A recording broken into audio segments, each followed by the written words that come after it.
My parents love my brilliant sister, so I never thought they would tell me I was no longer required. Having a single child is plenty. We don't need someone who fails like you. Sandy requires a lot of money to develop her skills. Therefore, we might think about it if you can afford the $11,000 rent each month. At an early age, my parents made the decision to expel me from the house. My uncle, unable to conceal my bewilderment, reached out to assist me. "Though I'm poor, if you don't mind, Emily, I'd really like to be your parent," he responded. I said yes to his offer right away. I go by Emily. Despite my advanced age of 30, I have a complicated past. Before I discuss my familial surroundings, please hear my narrative first. My parents are a stay-at-home mom and a typical salaryman.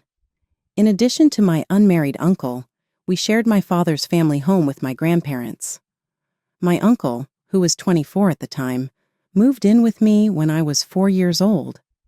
It might not be so rare to live at home at that age.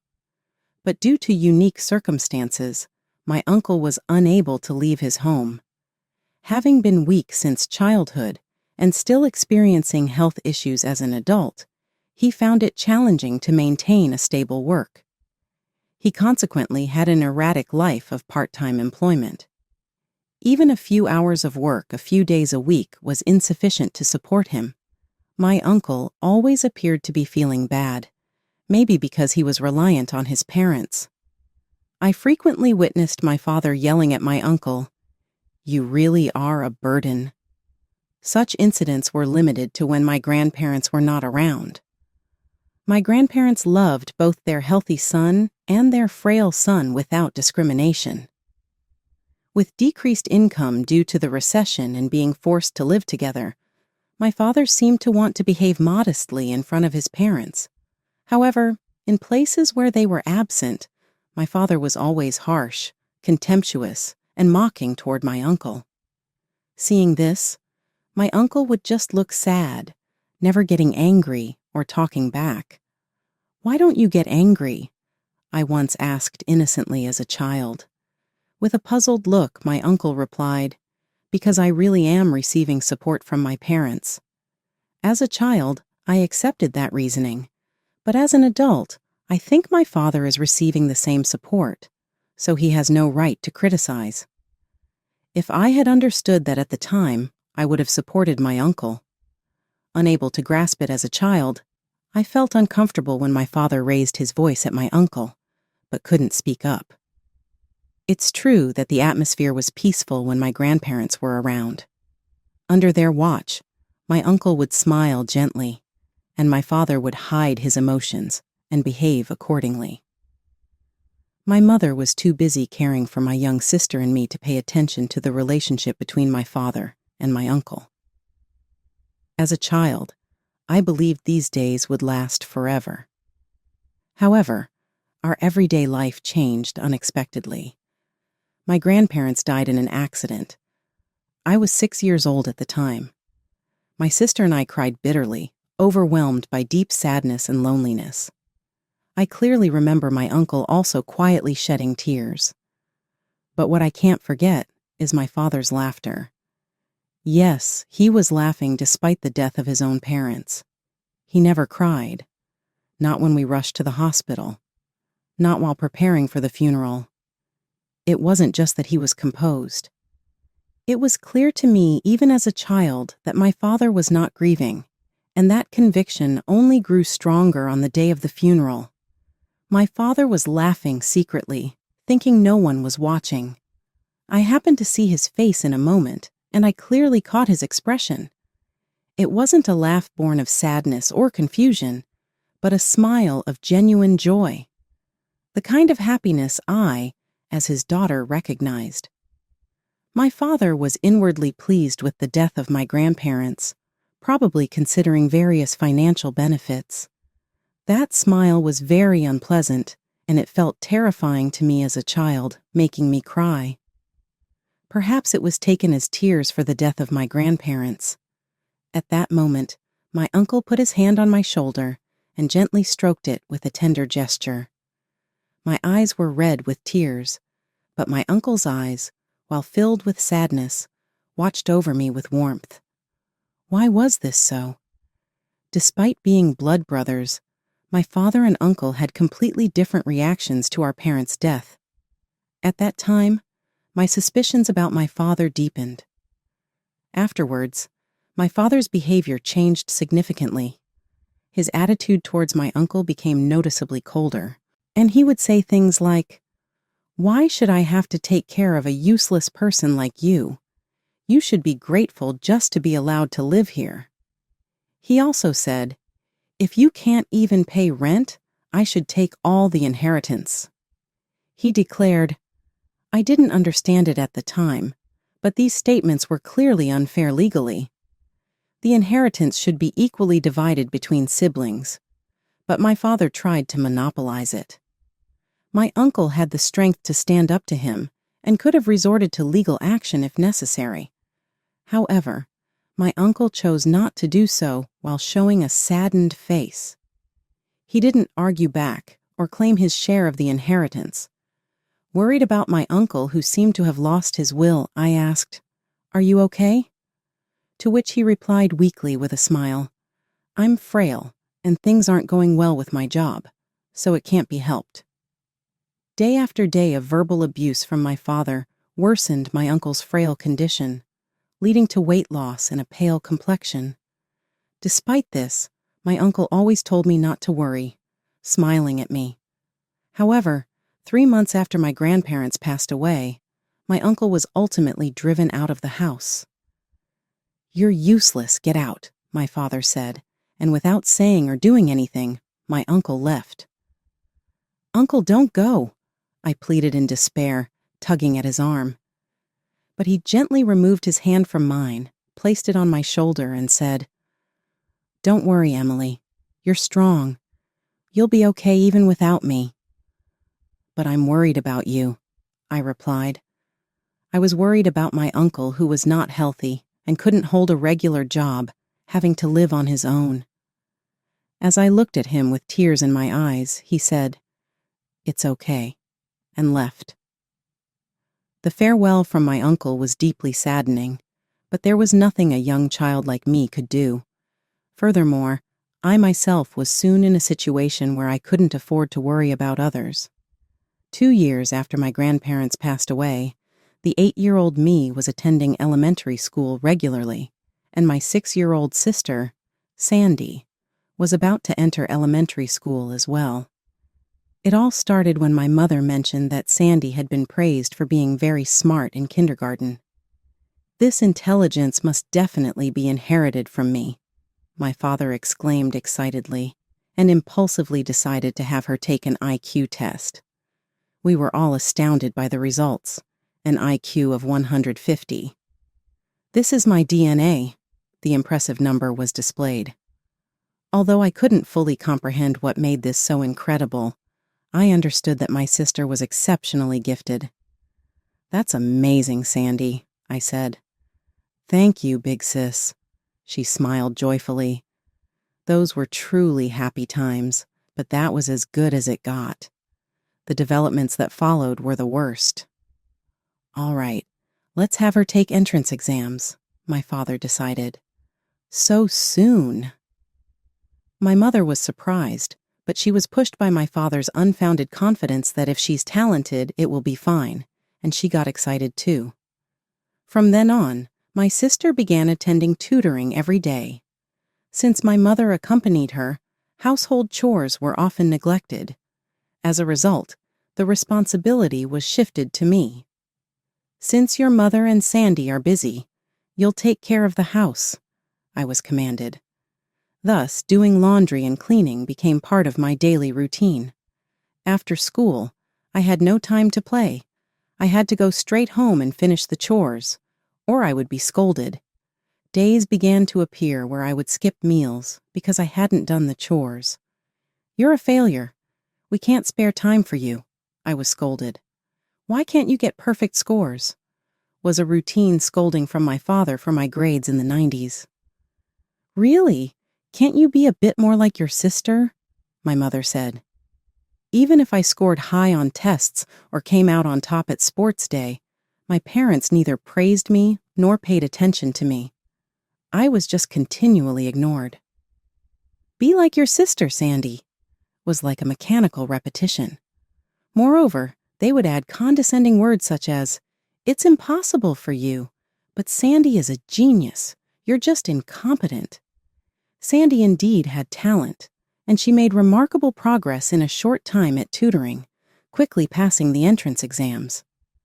As a result, my parents became even colder towards me. They spared no expense on Sandy. I couldn't get new clothes and had to make do with ones that had become too small. Sandy could enjoy delicious meals. I got leftovers. Sandy was taken on trips. I had to stay home and watch the house. My parents clearly favored only Sandy. "This child has a promising future. She'll secure our old age," my father boasted. "Should we make her a doctor or perhaps a lawyer? Becoming a politician wouldn't be bad either," my mother pondered. "We're really lucky to have such a talented daughter," my father said proudly. My existence went unnoticed by my parents, and me crying behind Sandy continued to be overlooked. Then, when I was 10 years old, my parents made a cold declaration: "One child is enough. We don't need a failure like you. Sandy needs a lot of money to bloom her talents. So if you can pay the monthly rent of $1,000, we might reconsider," they said. I was bewildered. "We're saying that one child, Sandy, is enough," my father continued. "That's impossible. What am I supposed to do alone?" I said. "Why don't you try contacting your uncle? For now, we'll give you some pocket money. Figure it out on your own," they said, handing me a little bit of money. I was driven out of the house. I cried and banged on the front door, asking to be let back in, but there was no response. The door remained closed. In despair, I headed to the station. Even at the age of 10, I had the necessary knowledge and could take the train. I asked people for directions and finally arrived at the apartment where my uncle lived. When the bell rang, my uncle came out, showing the same kind face as always. He looked surprised, but invited me inside. When I explained the situation, my uncle showed his anger. "What are they doing?" my uncle exclaimed. I wasn't being scolded myself, but I was tormented by guilt for being forced out, not knowing what to do next. Tears welled up in my eyes. At that moment, as I looked down, my uncle gently placed his hand on my head. That hand, memorable for its size and warmth, was full of compassion. "It must have been hard, but don't worry anymore," my uncle said. "But what should I do now?" "As you see, I'm prone to illness and have little income, so I'm poor," my uncle said with a wry smile as he looked at me. Although we had lived apart for a while, my uncle's expression had grown much stronger than before. Perhaps there had been some change in his feelings due to the distance from my father. Looking directly at me, my uncle said with a smile, "I'm poor, but if you don't mind, Emily, I really want to be your parent. I'd like to become your foster father. I might not be very reliable, though." Before he finished speaking, I had already jumped into my uncle's broad chest. It was similar to my father's, yet entirely different. That chest gave me a great sense of security. "You don't have to worry about anything anymore." Hearing that, I cried with relief, and my uncle gently stroked my back, comforting me. It felt like he was treating me with the deep love of a real parent. After that, I was raised by my uncle. As my uncle was indeed poor and often ill, life with him was not straightforward. However, there were always smiles in our home, and the laughter that I had forgotten while living with my parents returned in abundance with my uncle. It was a poor, yet warm household indeed. My uncle continued to give me boundless love. With deep gratitude in my heart, I lived each day to the fullest. Whenever I tried hard, my uncle always praised me. Even if the results weren't great, he valued the effort itself. Encouraged by this, I worked even harder, Gradually, I began to forget about my parents who had never praised me. I grew up healthy under my uncle's care, and before I knew it, 20 years had passed. I am now already 30 years old, and now there is a familiar face in front of me. Dad, Mom, it's been a while. Emily, have you been well? My father says with a smile fading from my distant memories. My eyes directed at my father, who has aged significantly and whose hair has thinned, show undisguised coldness. And for good reason. It's a, "What do you want now?" kind of situation. Unperturbed by my icy gaze, my father suggests, "Well, let's let bygones be bygones and get along as a family from now on." My reaction is predictable. "What are you talking about? Get along as a family? You must be joking. Figures of failure always has a bad attitude. Can't be helped. Maybe it's time to re-educate you. That's enough. Please go back home." I firmly stopped my father as he tried to enter the apartment. At that moment, my mother joined in, fueling the conflict. "Emily, don't be stubborn and accept our help. You surely can't be happy living in such a rundown apartment," my mother blurted out. "You have nothing to do with this. Please leave." "No need to be so haughty. Come on, let us in." "No, just go home. Let us in. Go home." Even though they've aged, they pushed with more strength than I expected. Maybe it's because there were two of them, which made it hard for me to push back. We kept shoving each other like kids playing push and shove. But I managed to stay calm until the moment my father tried to step over the threshold. That's when I gave them a hard push back. The force sent both my parents tumbling onto the ground, landing on their backsides. I ended up standing above them, looking down. "You're so annoying." "What did you just say?" "I'm busy, so can you just leave already?" What kind of way is that to talk? How do you even see us as your parents? I haven't considered you my parents since the moment you threw me away, but we took care of you until you were 10. Until 10, huh? If there's any time I can say I was actually taken care of, it was only when my grandparents were around. Yet you survived, didn't you? That doesn't give you the right to act all high and mighty. As they struggled to stand up while holding their backs, my parents looked much smaller. Even though they're in their 50s, they already seem like they're in their 60s or 70s. You're the ones who said it yourselves, didn't you? That Sandy was enough with your genius daughter. There's no reason for you to come see me now. Well, it's not so simple anymore. At my words, my father grimaced and responded in an irritated tone. "Did something happen to Sandy?" "What? Did she end up in meat or something?" "She became a lawyer." "Well then, there's no problem, right? That's amazing. Just what you'd expect from someone with an IQ of 150. "Oh, or so we thought, until she suddenly disappeared." "That's quite surprising." As I listened further, it turned out that Sandy had successfully graduated from law school, went to grad school, took the bar exam, and although she didn't pass on her first try, she eventually did and became a fully licensed lawyer after her training. So why would she go missing after all that?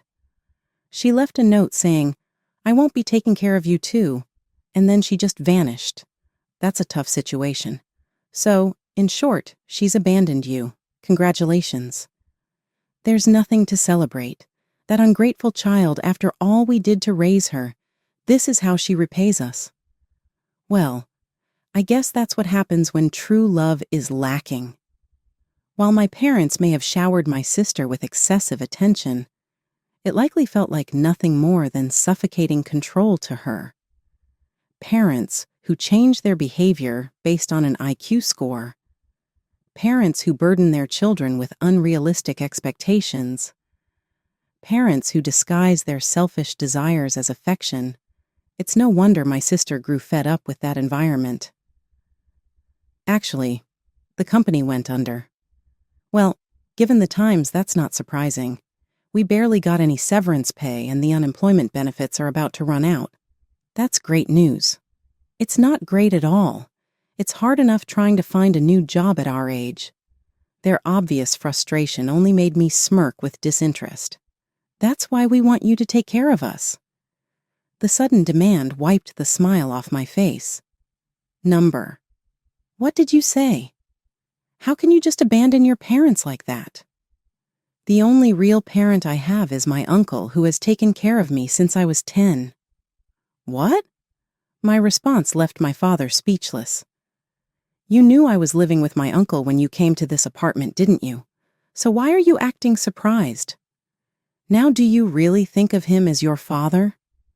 My uncle, who gave me genuine love, is my true father.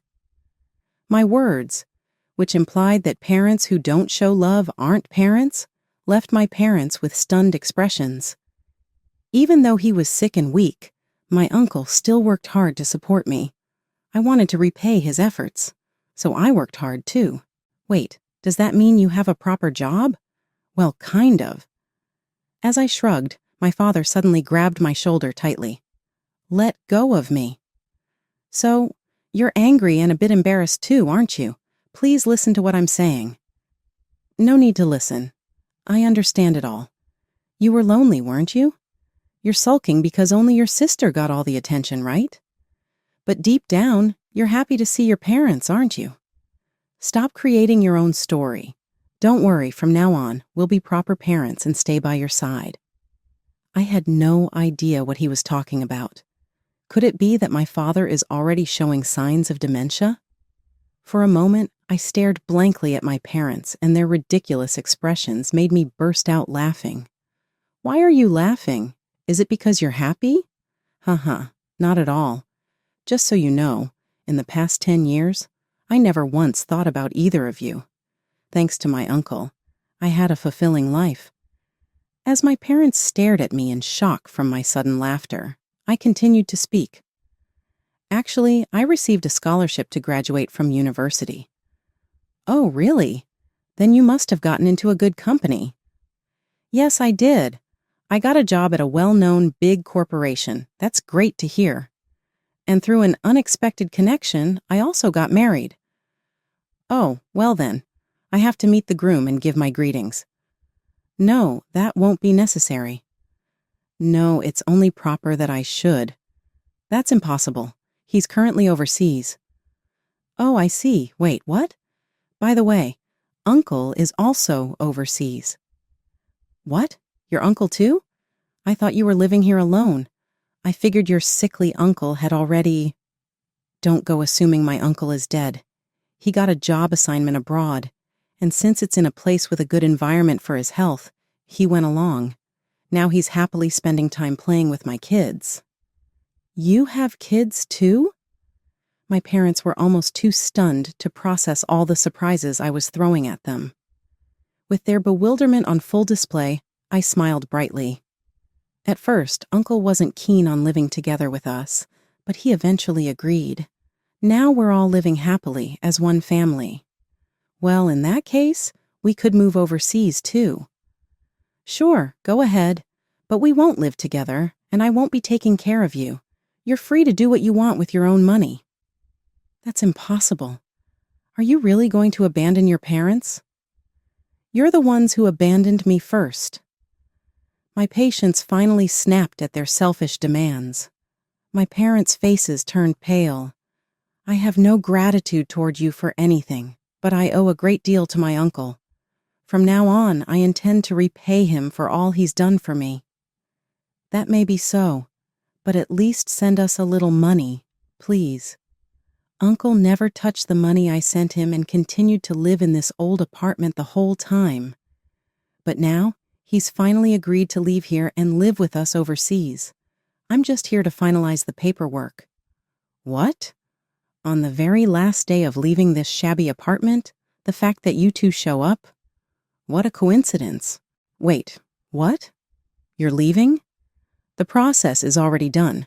I'm just returning the keys and then I'll head back to our home overseas. What about us? Are you just going to leave your mother and me behind? My father asked in shock, and I nodded clearly. Thank you for abandoning me, I said with a smile, leaving them speechless. Truly, thank you. Because of you, I'm happy now. With those words, I walked past them. How does it feel to be abandoned by the daughter you once threw away? I asked one last time, but there was no response. Without waiting for an answer, I left.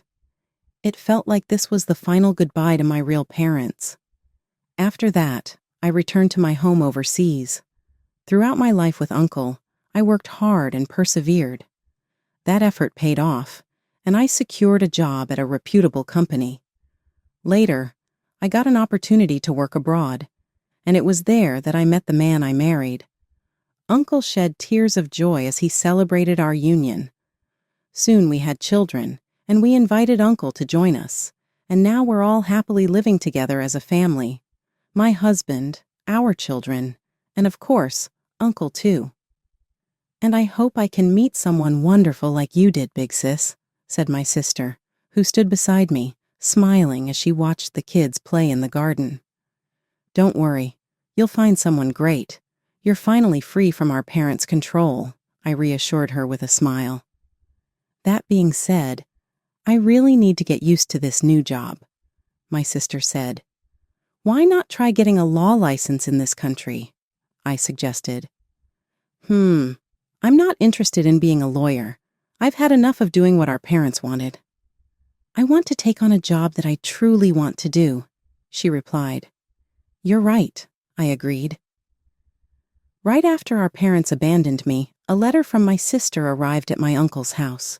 In it, she described how she was suffering under the excessive expectations and pressure from our parents. After discussing it with my uncle, we secretly arranged to meet my sister on her way home from school. We kept in touch without our parents knowing. My sister wanted to live with us, but with my uncle's financial situation, it was impossible for him to support both of us. More than that, our parents would never allow it, so my sister endured living with them until she became an adult and could plan her escape. It was a tough ordeal, but she overcame it and finally gained her freedom. While our parents were distracted celebrating her success as a lawyer, she moved out and became independent. Of course, I was there to help her. Although she secured a job here, she's struggling to adapt to the new language and environment, but I'm sure she'll be fine. There's no one more resilient and hardworking than my sister, who withstood the strict upbringing of our parents, so she'll adapt quickly. On the other hand, although I was worried about Uncle said he's planning to attend a language school. I told her, and she nodded with a smile. That's great. It's never too late to learn. His health has improved a lot, so he should enjoy life more now, she agreed. You're absolutely right, I replied. Our parents quickly ran out of money after they selfishly squandered the inheritance. Even though they continued to invest in my sister, they eventually lost their jobs. When they sold the house, they were left with very little, as it was tied up with home improvement loans. They've been asking relatives for financial help, but everyone has responded coldly, leaving them to live in poverty. I heard from a relative that arguments between them are constant. I believe there should never be favoritism between siblings or unfair treatment of one's children, I said, reflecting on the past. You're absolutely right. Once again, my sister nodded in agreement with my words. No matter what happens, I'll always be here to support you, Sandy. You've already done more than enough. Thank you so much, big sis. Seeing how much my sister had grown brought tears to my eyes at that moment. What do you mean by support? Suddenly, I felt a gentle hand on my shoulder. It felt slightly smaller than before, but still warm. I turned around, squinting as I smiled. Thank you. Huh? As I turned, I saw my uncle standing there, looking surprised at my words. I smiled warmly and said, Thank you, Dad. I love you.